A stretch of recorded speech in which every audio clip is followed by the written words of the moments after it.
वंदे मातरम का जहां ताल्लुक है, मुसलमानों को हरगिज नहीं गाना चाहिए, मुसलमान हरगिज नहीं गाएगा, लेकिन इसमें देश से मोहब्बत कम हो जाएगी, ऐसा नहीं हो सकता। जब चाहो मोहब्बत नाप लो, देश से मोहब्बत हर वक्त मुसलमान करता है और जान देने के लिए तैयार रहता है। ये कोई मुद्दा ही नहीं है। अगर नहीं उठे तो क्या है, और उठना क्या फर्ज है? आपको उठने के लिए आपने उठा तो कोई मना किया, आप बैठे रहते ना। लेकिन जो भाजपा के कुछ नेता उसमें थे, वो इस तरीके से देशद्रोही या फलाना कि ये यहाँ पाकिस्तानी या फलाना ये क्या कह रहे थे। जुल्म के ऐवानों से कह दो अब बेदार हैं हम, ताबेदार नहीं हिस्सादार हैं हम। वतन पे जान दी फिर देने को तैयार हैं हम। लेकिन भाजपा के कुछ नेता आज भी गद्दार हमें समझते हैं। उन्हें पता नहीं कि कितने वफादार हैं हम। पहले ये तय करो कि वफादार कौन है, वक्त खुद बताएगा कि गद्दार कौन है। संविधान ने यही तो कहा ना, संविधान ने ये इजाजत हमें दी है कि अगर मैं चाहूं तो अल्लाह अकबर कहूं और ना चाहूं तो ना कहूं। उसी तरीके से कोई अगर उसमें जाके जय श्री राम का नारा लगाए, इख्तियार है, ना लगाए ना इख्तियार है। कोई किसी को जबरदस्ती नहीं कर सकता, क्योंकि लोकतंत्र का मंदिर है। ऐसे मुद्दे को नहीं उठाना चाहिए। जो काम के लिए जनता ने वोट दिया है उस काम, जैसे बेरोजगारी वगैरह बढ़ी हुई है, उसी तरीके से महंगाई एकदम चरम पर आपने कर रखा है।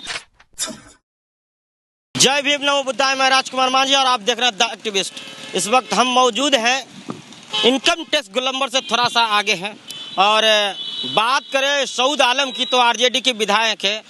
विधानसभा में राष्ट्रीय गीत गाया जाता है, पक्ष के विपक्ष के सभी नेता मंत्री विधायक खड़ी होते हैं, लेकिन वो बैठे रह जाते हैं। क्यों? ये लगता है कहीं ना कहीं राष्ट्रीय गीत का अपमान है, ऐसा लगता है। बहुत सारे अफवाहें हो रही थी, इनसे जानेंगे क्या बात है। क्यों सर, क्यों नहीं उठे वो? आप ये मानिए कि मुसलमान जो जिनके बारे में आप कह रहे हैं नहीं उठे, मौलाना सऊद आलम साहब, मौलाना असरारुल हक कासमी जो किशनगंज के बड़े आलिम थे और हिंदुस्तान के माने जाने, उनके ये बेटे हैं सऊद आलम साहब, बड़े आलिम ये भी हैं।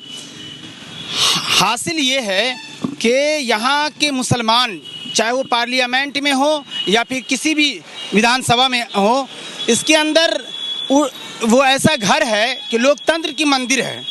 कोई अगर कुरान पढ़े तो उसे इख्तियार है, और कोई अगर वो अपने मजहब का कुछ बोले तो उसको भी इख्तियार है, और अगर ना बोले तो उसको भी इख्तियार है।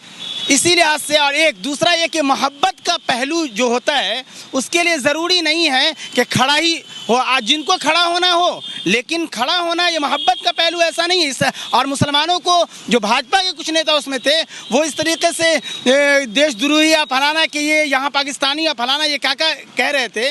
मैं ये कहना चाहता हूँ, और हमें लगता है कि पूरे भारत के मुसलमान की तरफ से खुद प्रधानमंत्री भी कई मरतबा कह चुके कि वाकई यहाँ का मुसलमान यहाँ के लिए मर मिटने के लिए तैयार रहता है। मैं आज के माध्यम से राष्ट्रीय गीत पर नहीं उठे क्यों? हाँ भाई, कह रहा हूँ कि उठने के लिहाज से कोई अगर चाहे तो उठ भी सकता है, कोई चाहे तो नहीं उठ सकता है, कोई ज़रूरी नहीं है।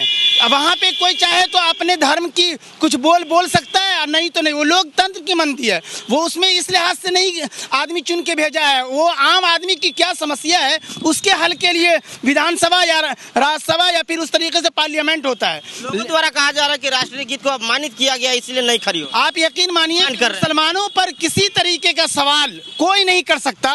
और मैं आपके माध्यम से, जो सऊद आलम साहब ने ना खड़े होकर एक बड़े आलिम, और उन्होंने एक ये दिया है, संदेश दिया है, और उन्होंने एक मोहब्बत में कोई कमी नहीं छोड़ी है, और मुसलमान कोई कमी भी नहीं छोड़ता है। मैं एक रुबाई देना चाहता हूँ कि आसमानों की बुलंदी पर भी लहराएंगे, आसमानों की बुलंदी पर भी लहराएंगे, हम तिरंगा को जमीन पर नहीं झुकने देंगे। अब मादरे हिंद तेरी अजमतो रफ़त की कसम, मादरे हिंद तेरी अज़मतो रफ़त की कसम, जान दे देंगे तेरा सर नहीं झुकने देंगे। तो यकीन मानिए कि वतन पे जान दी फिर देने को तैयार हैं हम।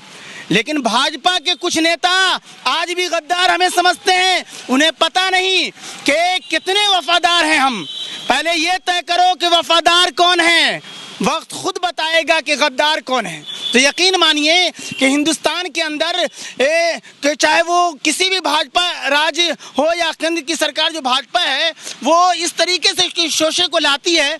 आज अखिलेश यादव का जन्मदिन है, उस अखिलेश यादव जी को याद करना मुझे पड़ रहा है कि अखिलेश यादव जी पार्लियामेंट में एक शेर कहा था, जो भाजपा चाहे केंद्र की में हड़बड़ाती हो या इस तरीके से डिस्टर्ब करती हो या राज्य में भाजपा की हुकूमत के लोग, तो मैं एक शेर अखिलेश यादव जी जो सदन में उन्होंने कहा था वो शेर काफ़ी है कि जब तक पिछला कर्तव्य लोग समझ पाएं, जब तक पिछला कर्तव्य लोग समझ पाएं, एक तमाशा और खड़ा कर देता हूं।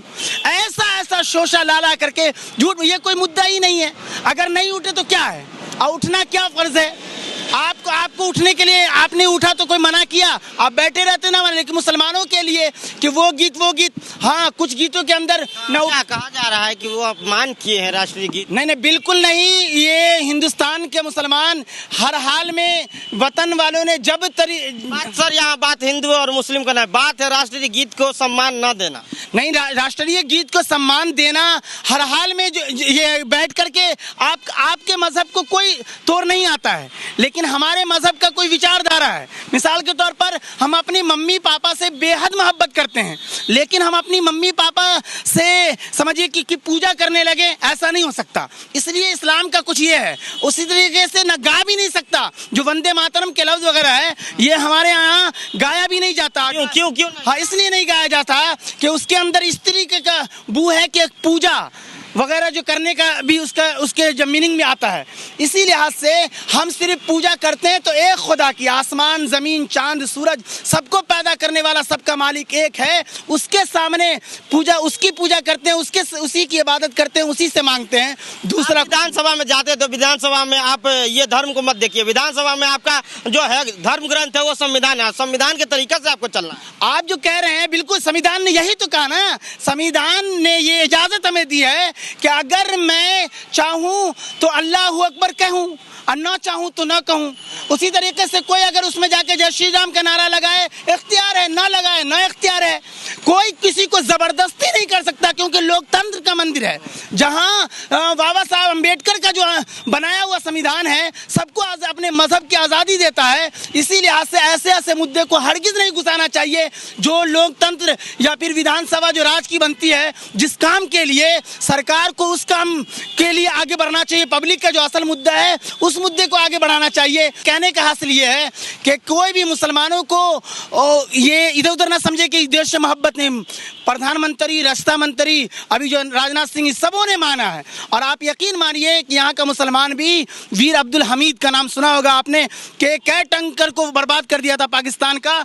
यकीन मानिए कि हिंदुस्तान का मुसलमान, हिंदू, मुस्लिम, सिख, ईसाई सब इस मुल्क के लिए जान देने के लिए तैयार रहता है। ऐसे मुद्दे को नहीं उठाना चाहिए।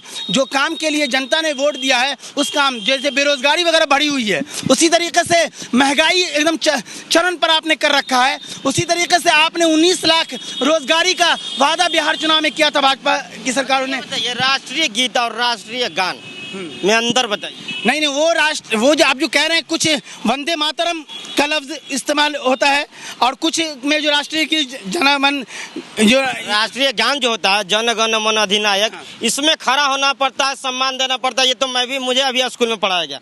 राष्ट्रीय गीत में उठाया जाता है कि नहीं उठाया जाता, लेकिन बात यहाँ पर ये आ रही कि सभी नेता, विधायक, मंत्री खड़ी हुए, लेकिन वो सैयद साहब नहीं खड़ी हुए। अगर नहीं खड़े हुए तो ये कोई अपमान की कोई बात नहीं है, कोई बात नहीं, बिल्कुल नहीं। और उससे मुसलमानों को हो सकता है कि वो लफ्ज इस्तेमाल, जो आपने कहा कि जनगण गण अधिनायक जो है, ये लफ्ज, ये पूरे गीत है, उसमें चंद सूबे को छोड़ा भी जाता है। और लेकिन मुसलमान जो गाता है, सारे जहां से अच्छा हिंदू सिता हमारा, हम बुलबुले हैं इसकी, ये गुल सिता हमारा। हिंदुस्तान का हर राज और हर गांव इसमें आ जाता है। इसी उसमें तो अधूरा है, वो उसमें अधूरे हैं। पूरे हिंदुस्तान को बयान भी नहीं किया गया है उस गान में। लेकिन बहरहाल गाना एकदम चाहिए, कोई दिक्कत नहीं है, वो वाले चीज़ें। लेकिन वंदे मातरम का जहाँ ताल्लुक है, मुसलमानों को हरगिज़ नहीं गाना चाहिए, मुसलमान हरगिज़ नहीं गाएगा। लेकिन इसमें देश से मोहब्बत कम हो जाएगी, ऐसा नहीं हो सकता। जब चाहो मोहब्बत नाप लो, देश से मोहब्बत हर वक्त मुसलमान करता है और जान देने के लिए तैयार रहता है। इसलिए मैं कभी कहा, कोई मुसलमान नहीं गाएगा वंदे मातरम। हाँ नहीं, गाना ही नहीं चाहिए, गाना ही नहीं है। मुसलमानों का एक हद मुतय्यन है, आपके यहाँ हद नहीं है। हो सकता है कि आपके गाने से आपके धर्म को कोई खतरा नहीं पड़ता हो, लेकिन हमारे यहाँ अगर ये गाया जाए तो सही नहीं होगा। एक रुबाई मैं आपके माध्यम से कहता हूँ, हालांकि जितने कंकर हैं सब शंकर तो है नहीं भाई, खास कंकर शंकर है ना। उसी तरीके से हमारे यहाँ भी एक पत्थर है जो खाना काबा में लगा हुआ, उसको हज के मौसम में लोग चूमते हैं। हर पत्थर को नहीं चूमते, उसको पत्थर का नाम हजरे अस्वद है।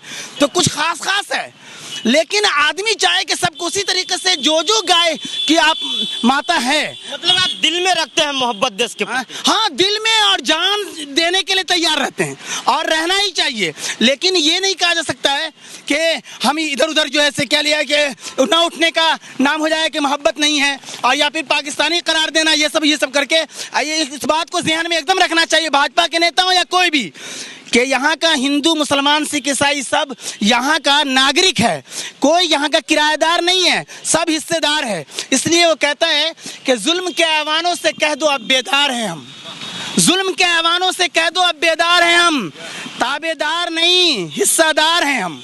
तो आप यकीन मानिए कि जालिम की, मैं तो कहता हूँ इलाही से दुआ कर सकता हूँ ना कि जालिम की हुकूमत अब न कायम हो इलाही, फिरौन से महफूज रहे तेरी खुदाई।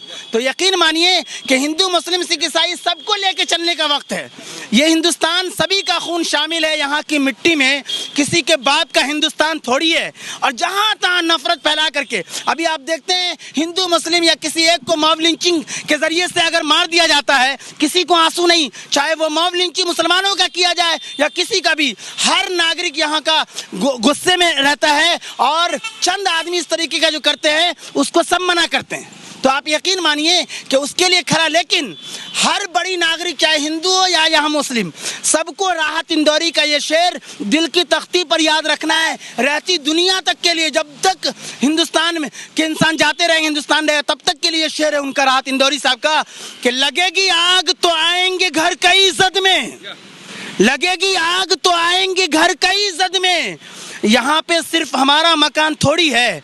और जिसको दुनिया और यहाँ के मुसलमान को हिंदुस्तान के सारे लोग अकलियत, और आप लोग भी अकलियत क्या अकलियत का मतलब कम तादाद में लोग, और जब आप कह के डराते हैं तो मुसलमानों का जो कुरान है, जो सारी दुनिया की रहनुमाई करने वाली किताब, वो मनोबल बढ़ाता है क्या कि तुम अक़लियत में रहोगे तभी कामयाबी रखा, कि बहुत कम तादाद जमातें कसीर तादाद जमातों पर गालिब आ गई अल्लाह के हुक्म से। तो यकीन मानिए जो असल समस्या लोकतंत्र विधानसभा बना है वो आम समस्या के लिए बना है, ये इस तरीके से नहीं बना है कि इसके लिए से छोटे उनके आपके धर्म में भी ऐसा ही किए, वो सही, ये एकदम वंदे मातरम किसी भी हाल में, जो भी मौलाना होगा अब बड़े आलिम वो बता देगा, उसको एक रुबाई से आप ले जाइए। मैंने पहले कह दिया था कि किसी की जो है ना, बस एक मिनट लेंगे कि किसी को जो है ये वो कि हल्का बल्का कि माँ अगर है ये जमीन तो बाप होगा आसमान, माँ अगर है ये जमीन तो बाप होगा आसमान, चांद तारों के ताल्लुक से कहो क्या है ख्याल, अगर ये खालाजाद मामूजाद है तो बिल यकीन बहरे ओकियानूस भी होगा तुम्हारा नानियाल। तो मैं कह रहा हूँ जितने कंकर उतने शंकर नहीं हो सकते, खास कंकर शंकर है। उसी तरीके से मुसलमान भी एक पत्थर को चूमता है। वो खाना काबा में अभी बकरीद के मौसम में ज्यादा जाते हैं लोग हज करने, ये वो सैयद साहब जो ठीक बिल्कुल एकदम, और खास करके वो गा भी नहीं, खड़ा होना तो दूर की बात है, गाना भी सही नहीं है। बड़े आलिम है और वो भी कहेंगे, आप बड़ा रास पूछेंगे तो मेरा भी यही मानना है। चलिए धन्यवाद। देखिए इन्होंने साफ कहा कि एक मुस्लिम को वंदे मातरम नहीं गाना चाहिए, चाहे कुछ भी हो जाए। हाँ, दिल में मोहब्बत है, मरने के लिए तैयार है, देश के लिए मरने के लिए तैयार, लेकिन हम लोगों के धर्म में गाया नहीं जाता, वो तो उठे भी नहीं। तो क्या है, इतना बातचीत हुआ हम दोनों का, क्या प्रतिक्रिया कमेंट बॉक्स में बताइएगा। जय भीम, जय भारत।